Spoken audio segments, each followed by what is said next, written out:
நல்லா ஒரு தளர அடிக்கணும். இப்போ செடி பெருசாகிடுச்சு. அதுக்கு முன்னே இப்படியே ஒரே வாட்டி காமிச்சோம். இதை வந்து மாதம் மாதம் நம்ம அடிச்சிடணும். மாதம்லாம் கணக்கு இல்லை, 10 நாளைக்கு ஒரு மருந்து ரெகுலராக அடிக்கணும். இந்த ஸ்ப்ரே வந்து 10 நாளைக்கு ஒரு முறை பிடிச்சிடணும். அப்போ நம்ம உரம் மட்டும் மாதம் உரம் போடலாம்.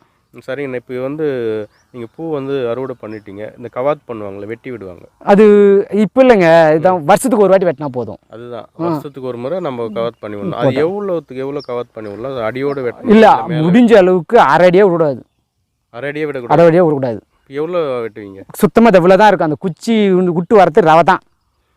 அந்த அளவுக்கு வெட்டிடுவீங்க? வெட்டிட்டா அந்த அளவுக்கு பூரா வெட்டணும் தான். இப்போ ஒரு அரை அடி விட்டு ஃபுல்லாக வெட்டிடுவோம். ரோஜா பூ பொறுத்த வரைக்கும் இவ்வளோ பேர் செடினா இப்போ வெட்டுவீங்க, அடியோட வெட்டிடுவோம்.